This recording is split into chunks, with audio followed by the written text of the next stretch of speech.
Muy buenos días a todos que nos acompañan en esta transmisión de webinars en esta semana.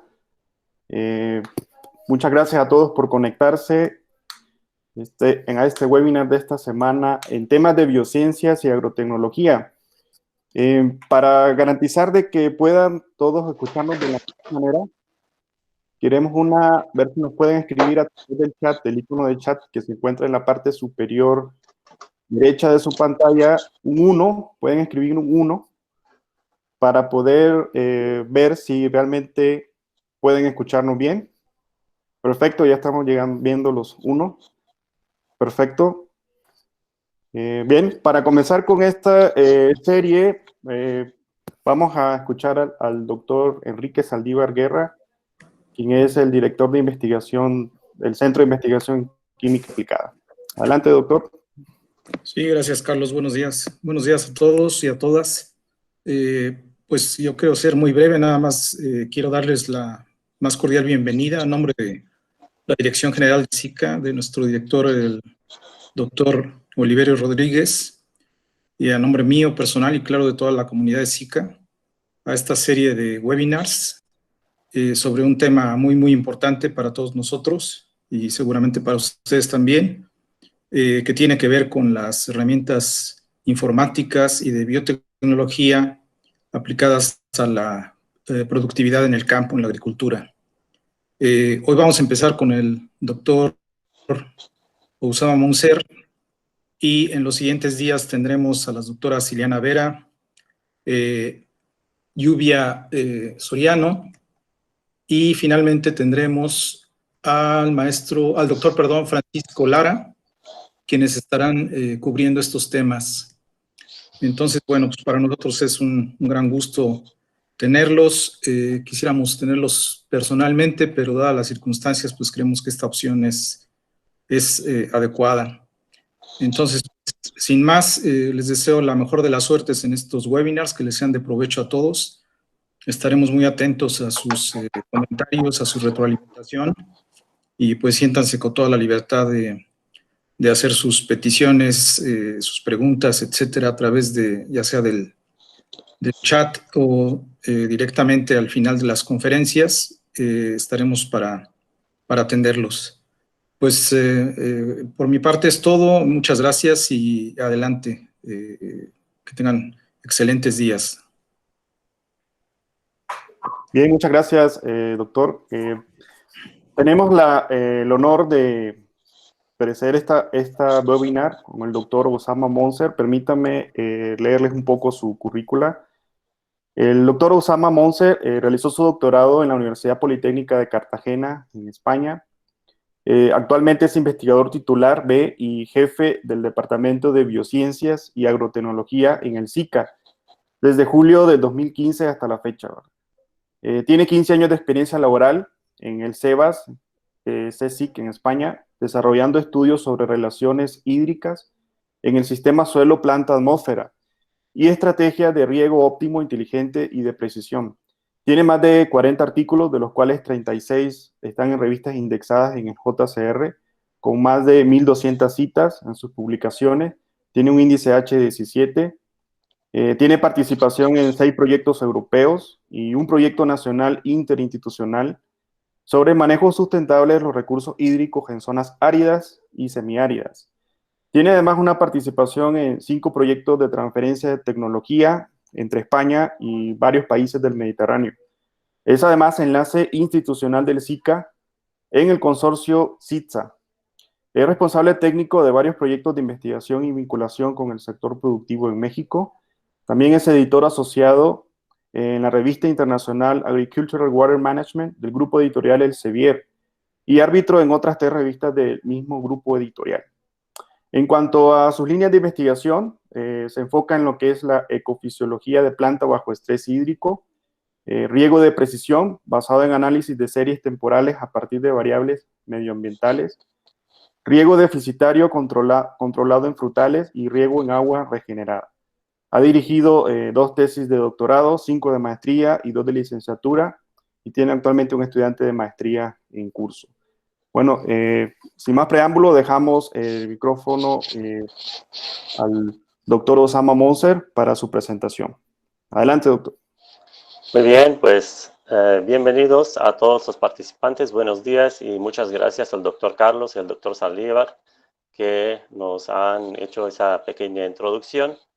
Yo permítanme hay unos segundos que estoy intentando compartir mi pantalla y enseguida empezamos con la presentación. Muy bien, perfecto. Pues para empezar, realmente lo que tenemos ahora con ustedes es solamente una hora y realmente cuando estaba preparando yo la presentación lo vi súper complicado poder cubrir realmente ese tema en una sola hora. Entonces, el objetivo de esta presentación va a ser simplemente una breve introducción al uso de herramientas para que nos ayuden a la toma de decisión para un manejo preciso e inteligente del riego y del fertirriego, y así una pequeña, digamos, un guía de lo que vamos a ver en esa presentación. Pues primero justificar por qué hay que utilizar herramientas y hay que implementar métodos de apoyo a la decisión en el riego y en el fertirriego. ¿Cuáles son las herramientas más comunes para dar seguimiento al estado hídrico en el suelo? ¿Cuáles son las herramientas las más comunes para dar seguimiento al estado hídrico en la planta? Las herramientas de manejo también que nos permita manejar bien el fertirriego, y al final les daré ahí una pequeña también introducción a las capacidades del Departamento de Biociencia y Agrotecnología en el SICA. Bueno, como un pequeño preámbulo al tema, como ustedes saben, realmente todo el mundo está actualmente viviendo un crecimiento continuo de la demanda por los alimentos, y esa demanda pues requiere, por supuesto, más, por los alimentos requiere más agua. Cuando los recursos hídricos, también a nivel global y a nivel de diferentes países, están limitados. Entonces, por ello hay interés global por ejercer un uso sustentable de los recursos, y hay interés individual también por parte de los agricultores o del usuario final de maximizar la productividad de las inversiones que suelen hacer en el sector agrícola. ¿A qué me refiero por maximizar la productividad de las inversiones? En esa charla vamos a atacar simplemente el tema del agua. Por un lado, ya sabemos que la productividad del agua se refiere a las ganancias por metro cúbico de agua que aplicamos. Estas ganancias pueden ser en especie o en moneda, y esta productividad del agua depende principalmente de dos componentes. Es las instalaciones hidráulicas que utiliza un usuario y las estrategias de manejo que implementa. También el usuario le interesa maximizar la productividad de los fertilizantes. Igual es la ganancia que uno puede generar por kilo de nutrientes que está aportando. Sin embargo, cuando hablamos del fertirriego, es fertirriego, entonces es los fertilizantes que se meten a través de riego. Entonces, el primer punto para maximizar la productividad de los fertilizantes es llevar un riego de precisión, un riego muy preciso, de hecho, porque podemos utilizar el fertilizante más potente, más soluble, más eficiente, pero si no tenemos el riego bien programado, pues eso termina siendo una pérdida. Entonces, primero, para la productividad de los fertilizantes tenemos la precisión del manejo del agua, tenemos, por supuesto, la calidad de la solución nutritiva y también las estrategias de manejo que uno implementa. ¿Ok? Entonces, regresando al tema del agua, en términos de la productividad del agua, también hay dos partes para atacar el problema. Hay una parte colectiva que está asociada a las redes de distribución a gran escala. En esta diapositiva yo les estoy mostrando, permítame, aquí voy a poner el lápiz, el puntero láser. Bien, en esa diapositiva lo que estamos viendo son las infraestructuras que podríamos ocupar para mejorar la distribución del agua a nivel distrito, a nivel realmente de gran escala. Aquí tenemos el ejemplo del distrito 001, y donde tenemos una infraestructura de bajo presión de primer mundo, y realmente eso necesita una inversión de Estado. Es decir, el agricultor aquí lo único que puede hacer es asociarse, y solicitar al gobierno el apoyo para instalar ese tipo de infraestructura. Pero bueno, eso es fundamental para mejorar la eficiencia de distribución del agua desde la fuente natural hasta las parcelas de los agricultores. Llegando el agua a nivel del agricultor, pues ahí el usuario también tiene que invertir en otro tipo de infraestructura. Aquí podemos ver la evolución que hemos vivido en los últimos años, en las últimas décadas, realmente que pasamos de riego rodado a riego por surcos, a riego por aspersión y últimamente tenemos el riego por goteo. Y aquí podemos ver realmente cómo la eficiencia de distribución y aplicación fue aumentando desde un 20%, llegando a más del 90% cuando aplicamos el riego localizado. Entonces sí, el uso de infraestructura hidráulica está apoyando mucho, está ayudando mucho para mejorar la productividad del agua, Pero uno hace la pregunta, ¿eso es suficiente? Si yo soy un usuario y el Estado ha hecho la instalación correspondiente y tengo una toma de agua a pie de mi parcela, ¿con eso ya el manejo del agua es sustentable, es productivo? ¿Qué sabemos del manejo? Entonces uno dice, ahora porque toca a cada usuario manejar este recurso cuando ya lo tiene en su parcela. ¿Cómo lo manejamos? Sabemos decidir cuándo hay que regar y sabemos decidir cuánta agua hay que aportar. Ya lo tenemos, digamos, controlado, dominado, o se requiere algún apoyo. Aquí tengo una gráfica para ustedes un poco ilustrativa para ver cómo la productividad del agua, en este caso, depende del criterio de manejo. Pues muchos de ustedes están interesados o incluso tienen experiencia en el manejo del recurso y yo creo que sí me van a entender perfectamente bien. Aquí tenemos abajo en el eje de los X el criterio de manejo, en el eje de los Y la productividad del agua en términos bien de kilo por metro cúbico, bien de peso por metro cúbico. Si para el usuario el método o la estrategia de manejo que él está implementando es simplemente mantener el suelo húmedo, dice pues que la planta tiene que beber, hay que mantener el suelo húmedo, entonces solamente se basa en su propia experiencia y en de vez en cuando checar si el suelo está húmedo o no, y ahí él toma la decisión. El único criterio que tiene es su propia experiencia. Entonces aquí tenemos el punto, aquí podemos tener un nivel X de productividad, pero en esa línea roja podemos ver el margen de variabilidad, qué tanto varía el resultado de ese tipo de manejo.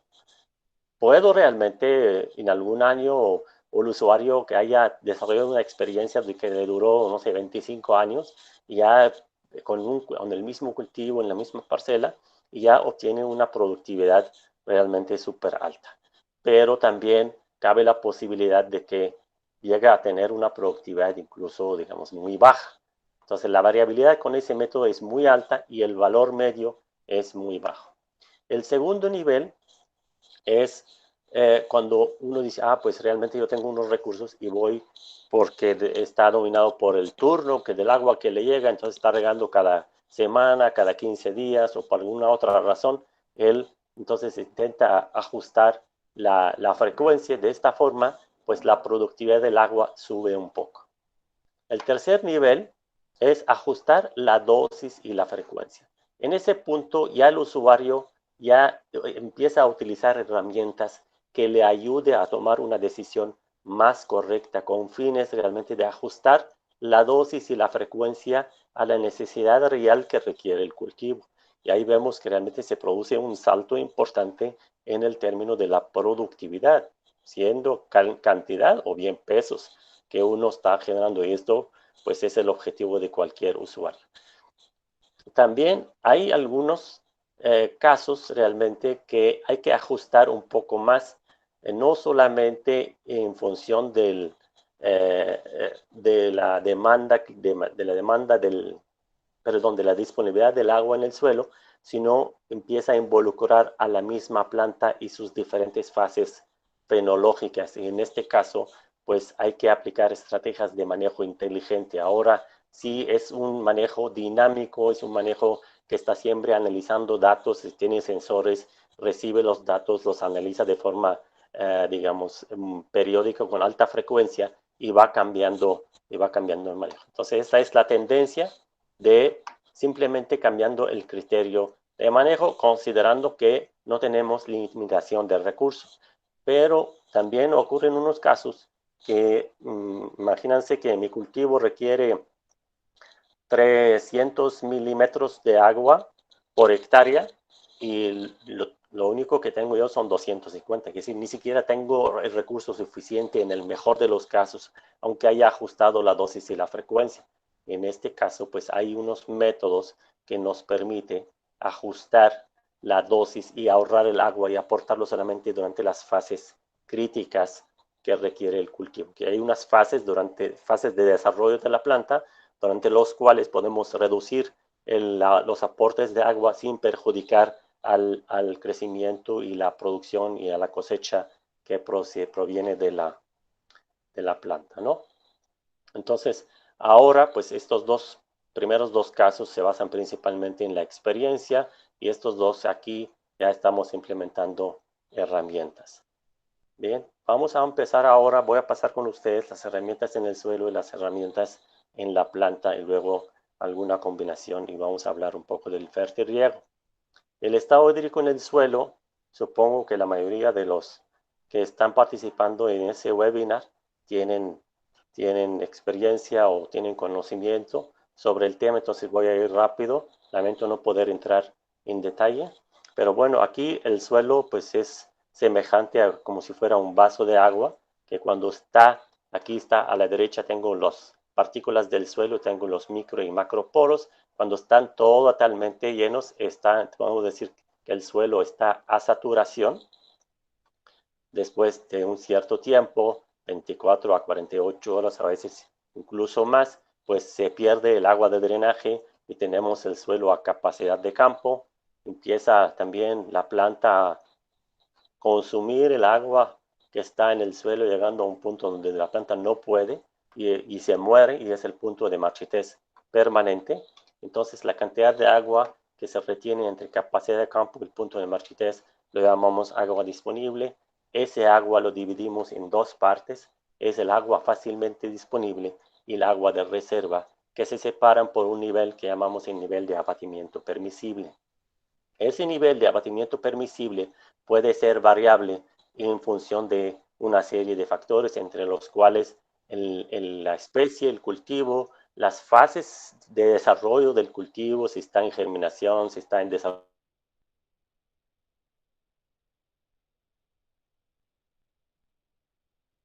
vegetativo, si podemos, hay que definirlo en función de cada caso. Entonces hay que involucrar a la planta para saber dónde ubicar ese punto. Bien, entonces el uso de herramientas es para poder saber en cada momento dónde nos encontramos. Aquí, estamos aquí, estamos aquí, estamos aquí. Entonces, este es el riego de precisión.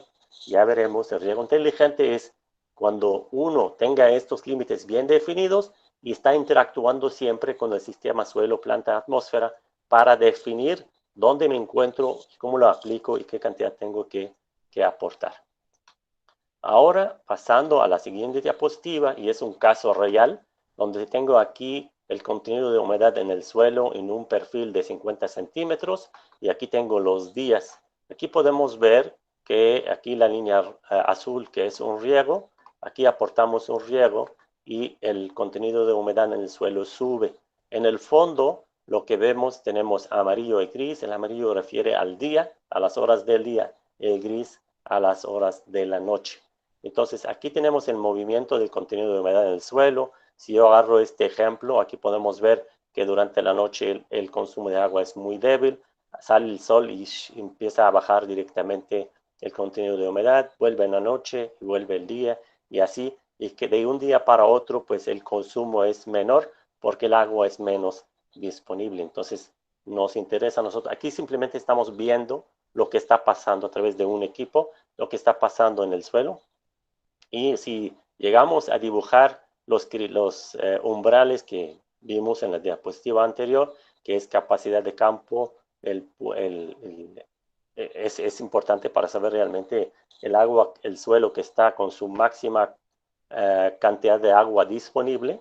Hay que definir entonces en términos de manejo de riego un umbral superior y un umbral inferior, a partir de los cuales podemos dar seguimiento al contenido de humedad.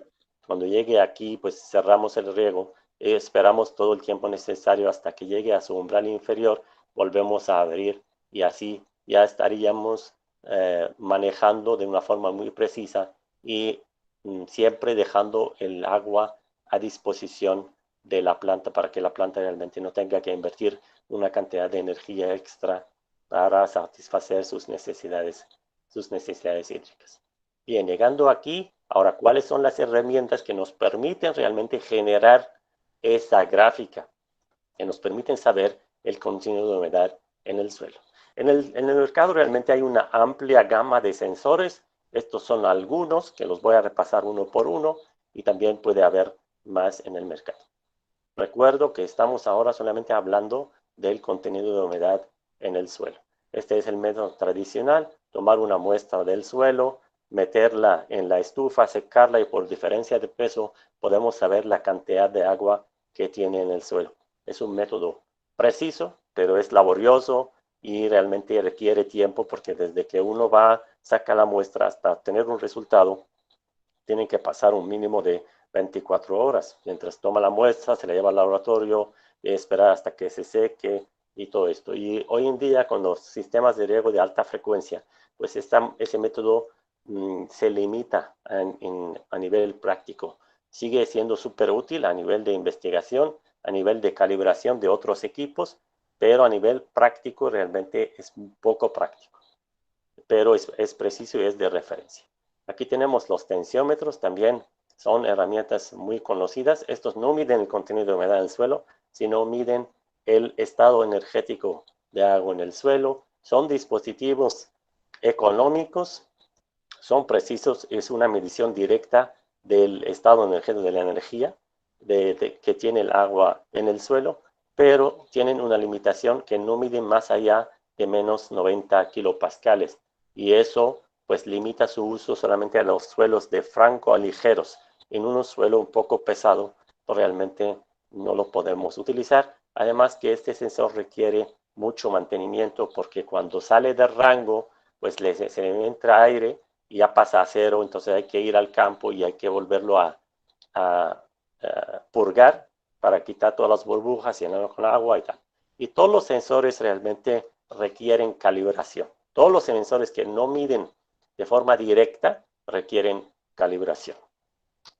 Aquí tenemos también unos sensores súper económicos conocidos, los bloques de yeso. Son muy conocidos y son baratos, pero también tienen la limitación que estos se acoplan más a los suelos pesados que los suelos ligeros, acá a diferencia de los tensiómetros, y tienen una respuesta lenta. Son vulnerables a los ácidos, es decir, que estamos aplicando agua con pH un poco bajo, pues eso porque realmente es una cápsula que tiene yeso y eso puede deteriorarse con el tiempo y pierde eficiencia del sistema. Entonces, siendo barato, pero se deteriora rápido, su respuesta es lenta y no es fiable en suelos ligeros y también es sensible a los cambios de temperatura. Otro tipo de sensores para dar seguimiento al contenido de humedad en el suelo son los sensores Watermark. Tienen un funcionamiento parecido a los bloques de yeso, pero es una versión mejorada y llegan a un rango hasta menos 200 kilopascales. Hoy en día realmente casi todos los sensores, porque la tecnología se ha desarrollado bastante y nos permite automatizar, es decir, podemos poner un data logger y recoger los datos de forma continua, con excepción de algunos pocos que ahora los vamos a ver. Pero no por la deficiencia de la tecnología per se, sino por la naturaleza del equipo que uno está utilizando. Entonces los Watermark también son útiles, igual su vida útil en el campo varía no sé, yo por experiencia personal digo, puede variar de 1 año a 2 años y ya aumenta la variabilidad. Si tengo diferentes puntos, aumenta la variabilidad de lectura en estos sensores, porque igual tienen una cápsula porosa, se tapona y le puede afectar la temperatura también. Aquí lo que podemos ver en la gráfica, que estos sensores afectan la temperatura y tengo que estar midiendo la temperatura en el mismo lugar. Tienen una respuesta lenta. ¿A qué me refiero por respuesta lenta? Es decir, si tengo el sensor instalado y yo estoy regando, pues yo espero que a los pocos minutos, 5, 10, 15 minutos, el tiempo necesario hasta que llegue el agua hasta donde está el sensor, que es decir, una vez el agua ha tocado el sensor, quiero ver una respuesta. Estos sensores no tienen esa respuesta inmediata. Tardarían un tiempo X. Podría variar entre, no sé, media hora y a veces varias horas para recibir esa respuesta. Y eso también perjudica el manejo con alta frecuencia. Igual requiere una calibración. Por eso digo, aquí tenemos la respuesta del mismo sensor, pero a diferentes temperaturas. Entonces, siempre hay que medir la temperatura y hacer el ajuste correspondiente. Aquí tenemos la sonda de neutrones. Es una sonda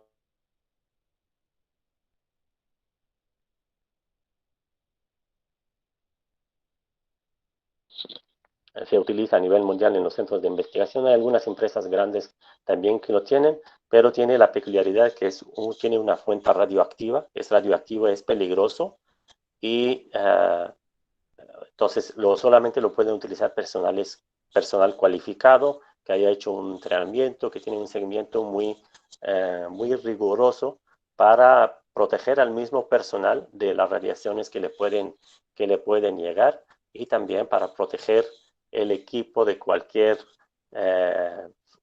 fallo en el uso, y entonces ahí expone a más gente a la radiación o lo pueda robar. Entonces su uso requiere unos trámites muy tediosos, pero es preciso y su precisión viene de su radio de acción. Es decir, aquí tengo la fuente, ¿qué tanto se extiende el radio? Pues podemos ver aquí que el radio se extiende hasta 70 centímetros en un suelo seco. Conforme le metemos agua al suelo, pues el radio se reduce porque hay humedad que está, digamos, reteniendo estas radiaciones. Entonces, este sensor realmente no está, digamos, ahí en el mercado, fácil de adquirirlo. Hay mucho trámite que hacer para conseguirlo. Está el equipo TDR, es un equipo que vino después del uso de la sonda de neutrones. Tiene su ecuación universal para evitar la calibración, aunque yo por experiencia digo, todos los sensores que tienen una medida indirecta requieren una calibración. Es automatizable y tiene una respuesta inmediata. Su punto débil es que es sensible a la salinidad. Entonces, si en el suelo tengo niveles de salinidades medio altos, entonces ahí la lectura que saca el sensor es una mezcla del agua y de la salinidad y requiere análisis especial para poder separar la respuesta del agua y la respuesta de las sales. Tiene un volumen de muestreo reducido a cambio de la sonda de neutrones. En la sonda de neutrones hablamos de hasta 70 centímetros. Aquí podemos hablar de como mucho llegando de 5 a exagerando 10 centímetros desde la sonda que está instalada cuando la instalamos en el suelo. Una versión más avanzada a la sonda de neutrones, el TDR, es el FDR. El FDR es la lectura en el dominio de la frecuencia. Aquí tenemos el sensor que suele estar metido dentro de un tubo de protección donde metemos el sensor en el suelo y el sensor emite un campo eléctrico entre estos dos anillos y genera una respuesta indirecta del continuo de gravedad en el suelo. Son sensores realmente automatizables, tienen una respuesta inmediata a los cambios, pero tienen un volumen de muestreo reducido, igual que los TDR. Es decir, la distancia de aquí, qué tanto se extiende en el suelo, igual el que mejor habla de los sensores dice que puede llegar hasta 10 centímetros. Yo digo que como mucho hasta los 5 centímetros. Más allá, pues hay que verlo con mucho cuidado. Eso quiere decir que la instalación de los sensores en el campo requiere realmente una persona con experiencia y hay que tener varios detalles para que el sensor esté bien en contacto con el suelo y nos dé un valor fiable. Igual, pues aparte de estos sensores, ahí empezó a salir en el mercado una serie de sensores. Aquí pongo algunos y hay más, bien basados en la tecnología TDR o bien en la FDR con diferentes configuraciones o con diferentes precios. Aquí, por ejemplo, a cambio de la sonda anterior, aquí son sensores individuales, es decir, para poderlos instalar hay que hacer una zanja en el suelo y ir metiéndolos uno por uno. Y aquí también son otros, son más utilizados, estos pequeñitos son más para macetas, para ensayos pequeños. De todos estos sensores siempre uno tiene que buscar que no sean destructivos para poder repetir en el mismo lugar la lectura, que tengan un precio asequible, que den una lectura continua, que sean económicos, que no requieran mucho mantenimiento.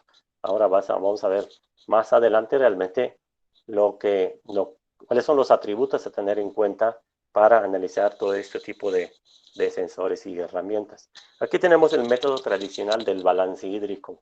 El balance hídrico, pues simplemente hay que ver, contabilizar cuáles son las entradas de agua en un volumen de suelo determinado y cuáles son las salidas. Y por diferencia entre entradas y salidas, podemos saber la cantidad de agua que se quedó en el suelo y eso es lo que equivale a lo que la planta haya consumido durante un periodo de tiempo determinado. El balance hídrico se suele realmente de forma directa, para poder desarrollar el balance hídrico hace falta de un lisímetro, que es un contenedor, también de diferentes dimensiones. Aquí podemos hablar de uno que tenga 1 metro de profundidad y puede ser 1 metro de lado, puede ser cuadrado, incluso hay unos de 4x4, son muy grandes y requieren realmente una obra civil, es decir, requieren una inversión importante para meterlos en el suelo y en un tiempo X para que el suelo se acomode en su lugar y sea representativo de la parcela.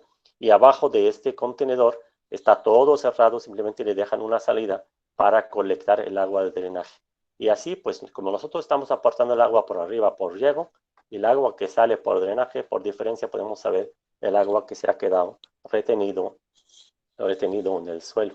Es un método directo, muy preciso, pero igual requiere mucha inversión y requiere personal también con mucha experiencia y su uso se limita principalmente a los centros de investigación.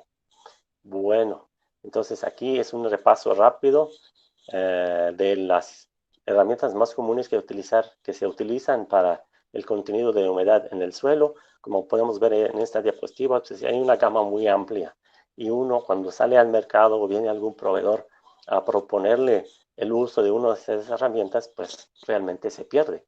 Es igual cuando yo voy a comprar una nueva computadora, pues ahí tengo que visitar y hablar con muchos técnicos, porque no todos los días me dedico a esto, hasta llegar a lo mío. Aquí igual. Entonces no tenemos que dejarnos arrastrar solamente por el precio. Ah, pues este es el que vale 200 pesos y hay otro que puede valer 10,000 pesos. Ah, no, agarro el de 200 pesos. Realmente la cosa no es así. Aquí les traigo una gráfica donde pongo el precio unitario de la mayoría que tiene bloque de yeso, el watermark, el tensiómetro, los sensores FDR y algunos más con sus precios. De acuerdo a esta gráfica vemos que los bloques de yeso son los más baratos. Entonces, si yo quiero tomar una decisión y solamente veo esa gráfica, pues me tengo que ir a por los bloques de yeso. Pero si yo analizo más atributos, entonces, si yo estoy comprando un sensor, una herramienta, ¿para qué lo estoy comprando? Yo necesito para que me ayude, porque tengo unas tareas, o bien no la estoy haciendo bien, o si la estoy haciendo me está ocupando mucho tiempo. Imagínense que yo estoy, todos los días tengo una persona que va al campo, toma la muestra, solamente se dedica a esto, tomar la muestra de diferentes parcelas, traerla al laboratorio y meterla en la estufa hasta el día siguiente es muy laborioso. Entonces requiero algo que sustituya a todo ese trabajo. Entonces tengo que revisar el costo, por supuesto. El precio unitario, ¿cuántas unidades de cada sensor requiero? Si son 3, 5, 20, 50 o con una es suficiente. Por unidad de sensor. ¿Cuántas unidades por hectárea? Si requiere mantenimiento o no este equipo, o simplemente lo instalo y ya me olvido, simplemente me está llegando el sensor. La lectura per se, el conseguir el valor, cuánto me cuesta, y el sensor, cuánto dura. Lo pongo a trabajar, trabaja un mes y luego ya sale de su rango y tengo que estar dándole mantenimiento, o tiene mayor durabilidad. El coeficiente de precisión, qué tan preciso el sensor, qué tanto realmente refleja la realidad, qué tanto refleja el contenido de humedad en el suelo o el estado energético de agua en el suelo, qué radio de alcance, es decir, el volumen que explora en el suelo, qué tan grande es, la sensibilidad a los factores como pueden ser la temperatura, la humedad relativa, la salinidad, si requiere calibración o no, si la respuesta es rápida o no, la seguridad, pues comparando la sonda de neutrones con el bloque de ESO, por ejemplo, ¿no? No, pues el bloque de ESO, ahí salgo a cualquier ferretería y seguramente lo encuentro, pero la sonda de neutrones pues requiere permisos y capacitación antes de la Agencia Internacional de Energía Atómica o sus representantes en cada país, el mantenimiento, si requiere de un lector o no, o viene integrado dentro del sensor, si requiere personal cualificado o lo puede utilizar cualquiera o hace falta una persona bien preparada. La frecuencia, qué tan frecuente la lectura. ¿Me está leyendo cada minuto? ¿Puedo variar o no? ¿Cada 24 horas o cada semana? Si la lectura me permite determinar la dosis de riego, porque no solamente tomar el valor, sino convertir ese valor en una decisión relacionada con los aportes de riego. Entonces, todos estos atributos, si yo les asigno a cada uno un coeficiente de ponderación y ahora vuelvo a hacer el análisis de los diferentes sensores, pues aquí tendré esa gráfica. Entonces, ahora fíjense, vamos a buscar los bloques de eso. Fíjense, los bloques de eso que estaban los más baratos, vuelven a ser los más caros, porque realmente estos los tengo que cambiar con alta frecuencia, necesito alto número de sensores por unidad de superficie, no son precisos realmente, y todo esto pues aquí vemos, y los equipos, por ejemplo, los equipos TDR, los equipos FDR, gama alta, pues vuelven a ser de los más económicos, porque es una inversión al inicial, es una inversión cara, pero si yo lo considero que esta inversión la voy a ocupar durante los próximos 10, 15 años, pues vuelve a ser realmente una inversión que vale la pena. Bien, entonces ahí repasando rápido el suelo, llegando a la planta. Los indicadores o los métodos y herramientas que utilizamos para determinar el estado hídrico en la planta, aquí tenemos un valor muy común que es el potencial hídrico de la hoja o del tallo empleando la cámara de presión. Tenemos que tapar una hoja o agarrar una hoja de la planta y la ponemos adentro de este cilindro. Aquí le metemos presión y esperamos hasta que salga una gotita de agua y así tomamos la lectura que se marca en este manómetro. Y esto es lo que equivale a la cantidad de energía que emplea la planta para retener el agua. Es una medida realmente precisa y es de referencia, pero es manual. Entonces, como pueden ver aquí en esa gráfica, pues tenemos que disponer de todos estos y una o dos personas que van saliendo al campo al mediodía para tomar la lectura y para, digamos, pasarnos el valor para luego convertirlo en una decisión relacionada con los aportes de riego. Aquí vemos otro equipo que es el LICOR 6400. Es un equipo que me permite medir los intercambios gaseosos a nivel foliar, es decir, cuántos milimoles de CO2 la planta está consumiendo por unidad de tiempo, por unidad de superficie, y estos intercambios que se producen a nivel de la hoja, yo los puedo asociar con los valores del potencial hídrico, porque aquí podemos ver esos datos, por ejemplo, determinados con la cámara de presión. Si tengo valores negativos altos, es decir, porque aquí estamos por debajo de 0, entonces este es un valor más alto que el -2, Aquí, entonces, las estomas están bien abiertas y entonces la planta está muy bien y está produciendo. Conforme va bajando el potencial, entonces se seca el suelo, las estomas empiezan a cerrar. Entonces, son herramientas realmente muy útiles, muy precisas para calibrar y para definir cada especie y para caracterizarla, pero son equipos, requieren personal cualificado y son puntuales, entonces requieren un equipo y no lo podemos, hasta la fecha no lo podemos automatizar. ¿Okay? Hay que salir personalmente. Aquí tenemos uno de los sensores que sí, ahora sí pasamos a la automatización, es el dendrómetro, es el sensor que me permite medir, aquí tengo un tronco o un tallo, y este sensor me permite medir las variaciones del diámetro del tronco o del tallo. Muchos seguramente nunca han escuchado que el diámetro del tallo podría variar durante el día y la noche. Este sensor sí nos los muestra, lo podemos medir. El tronco tiene una dinámica circadiana, es decir, se encoge durante el día y se ensancha durante la noche, y este movimiento, aquí como lo podemos ver, imagínense, aquí tengo el tiempo, y que tengo amarillo día y gris es la noche, y aquí estas son las lecturas del sensor, y ahora lo voy a poner en dinámico para que vean cómo se mueve la aguja dentro, aquí está acelerado, es más lenta el movimiento, y va registrando realmente, este es el diámetro, aquí lo que estoy viendo en ese eje es el diámetro del tallo. Entonces llega a su máximo a primera hora del día y luego baja a su mínimo casi al mediodía solar, a las 3, a las 4 de la tarde, ¿ok? Entonces aquí puedo ver esa dinámica, con esa dinámica yo puedo saber realmente cómo está el estado hídrico en la planta. ¿Cómo? Pues analizando, aquí simplemente estamos agarrando 2 días, tenemos un valor máximo, un valor mínimo, y tenemos la diferencia entre los dos, que es la máxima contracción diaria. Esta es una planta, imagínense que es una planta bien hidratada, y aquí pongo una planta que está bajo estrés hídrico.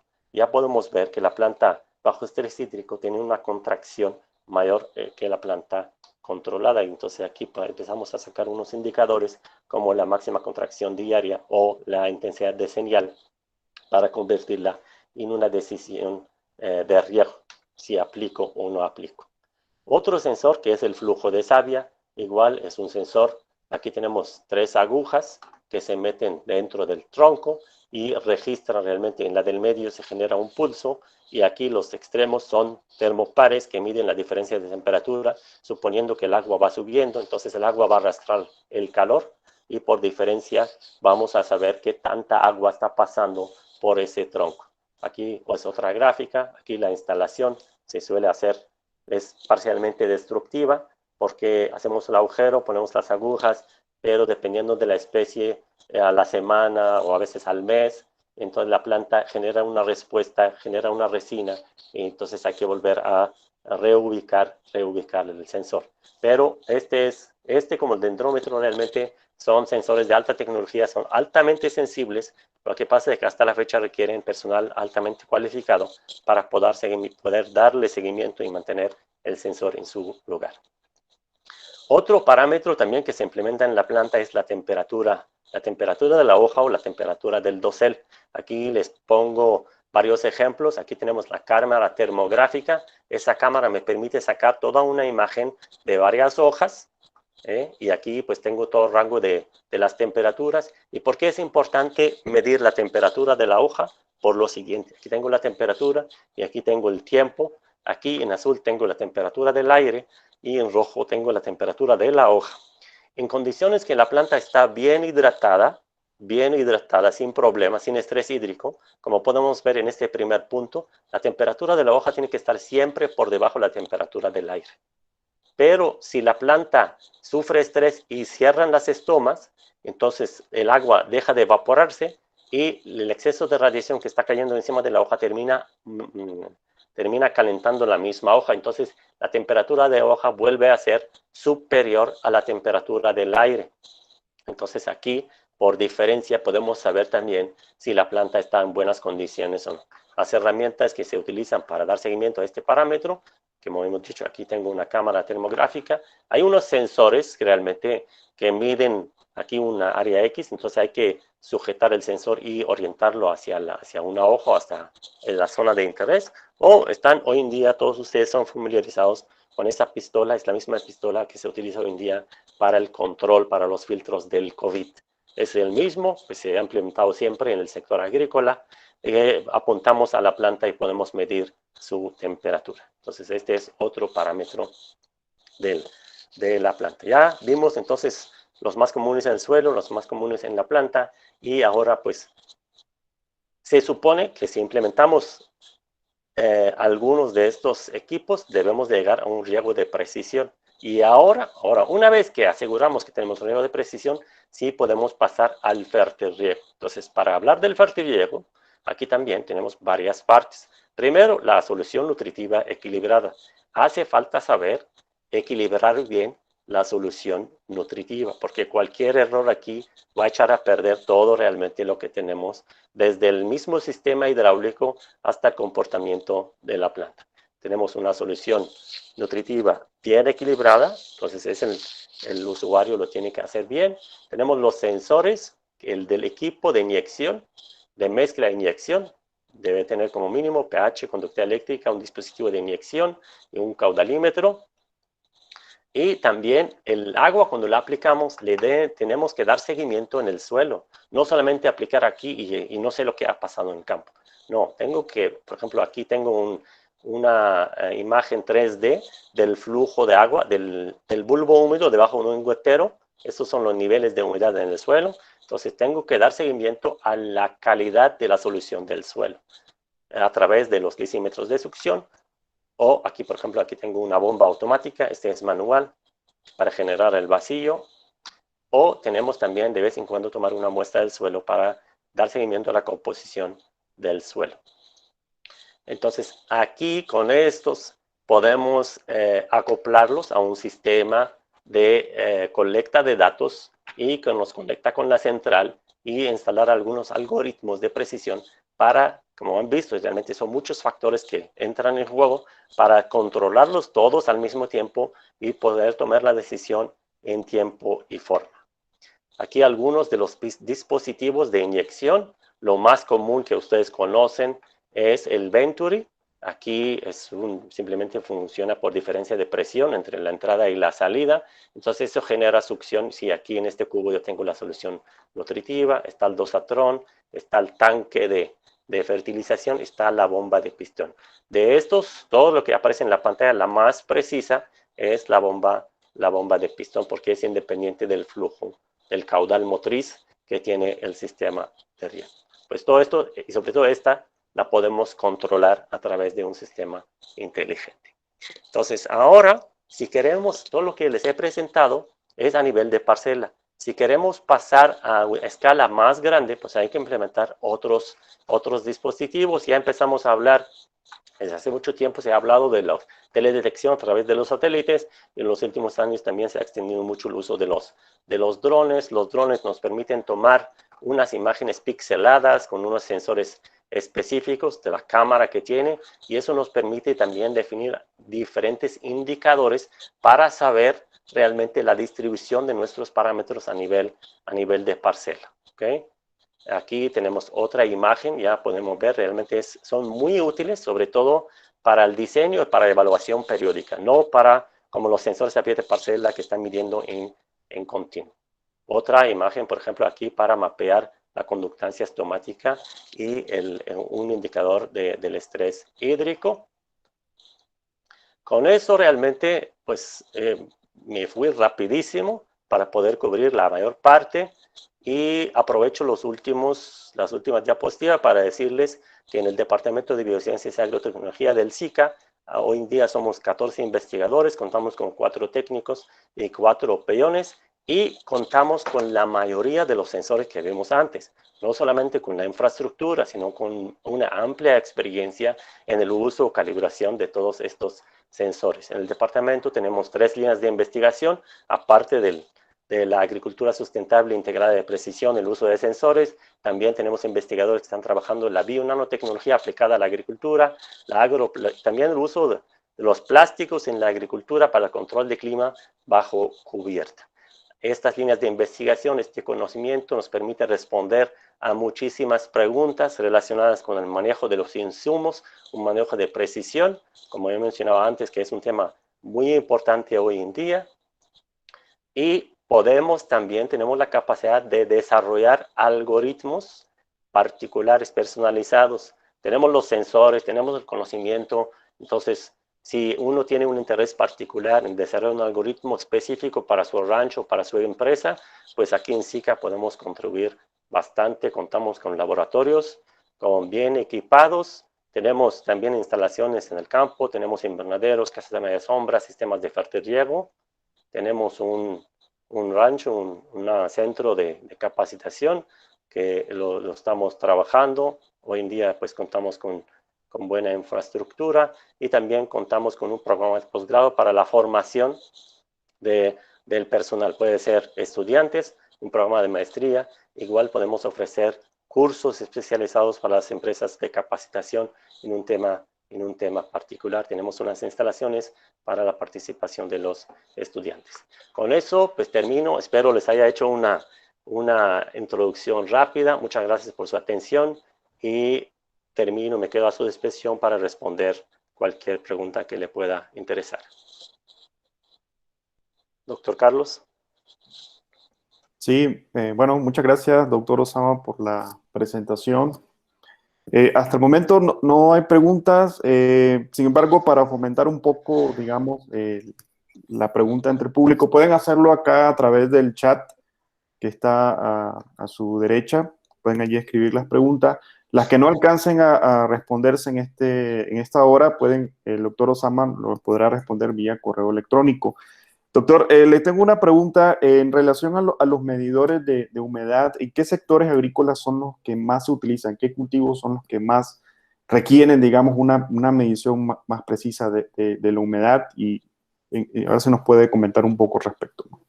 Pues realmente todo cultivo requiere un manejo. Aquí no estamos hablando del cultivo, sino estamos hablando del recurso, del agua. El agua es un recurso realmente muy valioso y cada vez es más escaso, cada vez es más deteriorado en temas de agua, de calidad. Y el sector agrícola, entre los diferentes sectores, si comparamos los usuarios del agua, ¿no? Estamos el sector agrícola, el sector industrial, el sector urbano, el sector del medio ambiente. Todos estos sectores requieren agua. Hoy en día en muchos países el sector agrícola es el que más cantidad de agua consume. Llega a veces al 85 y al 90% de los recursos hídricos disponibles. Entonces, cuando empieza a crecer la economía en un país o un estado y empiezan a desarrollarse los sectores industria y turismo, estos empiezan a reclamar su parte del agua disponible. Entonces, ¿a quién le dicen? A la agricultura. Oye, agricultura, pásame parte de tu agua. El sector agrícola se enfrenta a una paradoja, porque por un lado hay incremento en la demanda de los cultivos, de los alimentos, y por otro lado le quieren quitar agua.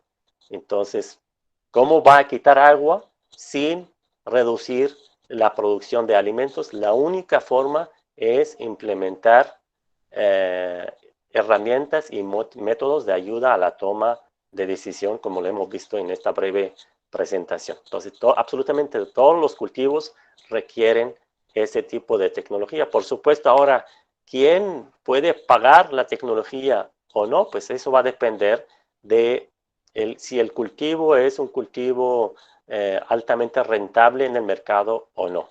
Los cultivos altamente rentables, como pueden ser los berries, por ejemplo, o como pueden ser los aguacates para la exportación, las fresas para la exportación. Estos cultivos, como suelen generar buenos recursos, pues tienen mayor capacidad.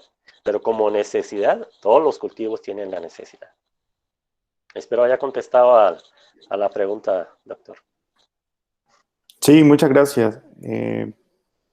Bueno, cualquier otra pregunta pueden dirigirle acá al correo electrónico del doctor Osama, que aparece acá en pantalla. Creo que aquí hay una pregunta de Edgar.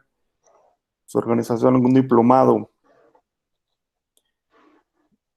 Dice, ¿por qué no organizan algún diplomado online en agroplásticos y producción agrícola? Sabemos de la maestría que ofrecen, pero para algunos que queremos seguir capacitándonos, pero los tiempos prácticamente no es imposible dejar.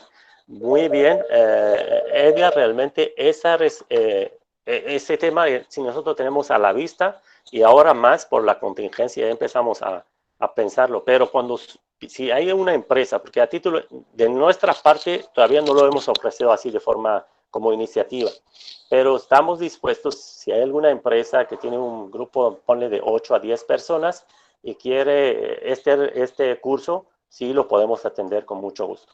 De nuestra parte seguimos preparando y espero pronto podemos ofrecer este curso online. Manuel también me dice, doctor, ¿me podría repetir el uso del termómetro para la toma de temperatura en las plantas?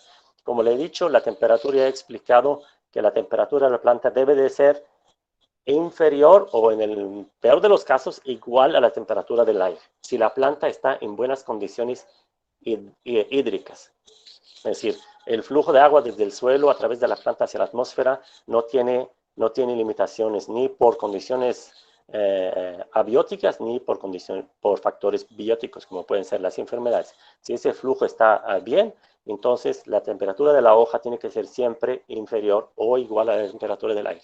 Tan pronto la planta empieza a cerrar estomas por estrés hídrico principalmente, entonces el agua deja de evaporarse a nivel de la hoja y el exceso de radiación que está cayendo en la hoja se convierte en exceso de calor que calienta la hoja. Entonces, esta diferencia entre la temperatura del aire y la temperatura de la hoja es un indicador del estado hídrico de la planta. Espero te haya contestado, Emanuel. Moria Fraga, ¿en qué etapa fenológica de un árbol frutal se puede hacer un ajuste del gasto hídrico? Querido Moria, depende del cultivo, porque realmente depende del cultivo. Hay que identificar primero las etapas fenológicas de los cultivos. A modo de ejemplo, si agarramos los frutales de hueso, y con eso me refiero a los duraznos, al chabacano, a las almendras, es la segunda, porque el fruto, si le damos seguimiento al diámetro del fruto, entonces genera una curva sigmoidal. Tiene un crecimiento rápido al inicio, luego para, se le llama la fase de endurecimiento del hueso, es decir, el fruto para un tiempo porque la planta está acumulando azúcares y está endureciendo el hueso, y luego viene la tercera etapa de incremento del diámetro del fruto, cuando se engorda, empieza a tomar color. En esa fase de endurecimiento del fruto suele ser, digamos, para los frutales de hueso, la fase menos sensible al déficit hídrico, y ese periodo puede extenderse desde 25 hasta 40 días, durante los cuales podemos recortar los aportes de agua en algunos casos hasta el 60%, ¿no? Todo es relativo porque dependiendo del manejo inicial. Pero sí, en el caso de los frutales es así. Y en otros, pues hay que siempre identificar el cultivo y saber. En los hortalizas son más sensibles, igual se puede implementar, no en todos los cultivos funciona, eso es lo que llamamos el riego deficitario controlado, pero también se puede aplicar. Muy bien. Sí, bueno, se agradece lo que es la participación de cada uno de las personas que se unieron a este webinar. Creo que llegamos al final de esta sesión. Mañana tendremos a la misma hora igual otro webinar para que puedan acompañarnos. Cualquier otra pregunta que haya quedado o que se les pueda surgir en el día, pueden hacerla llegar al correo que aparece en pantalla. Sin más por el momento, doctor Osama, muchas gracias. No sé si tengan algunas palabras de despedida. Pues muchísimas gracias a todos los participantes por su atención, por habernos seguido en este webinar, y espero en oportunidades prontas podemos verlos en persona, sea si son estudiantes para nuestro programa de maestría o si son empresarios, igual podemos organizar unas visitas y podemos atender los problemas más particulares. Por correo primero, luego organizamos una visita y bienvenidos siempre. Muchas gracias.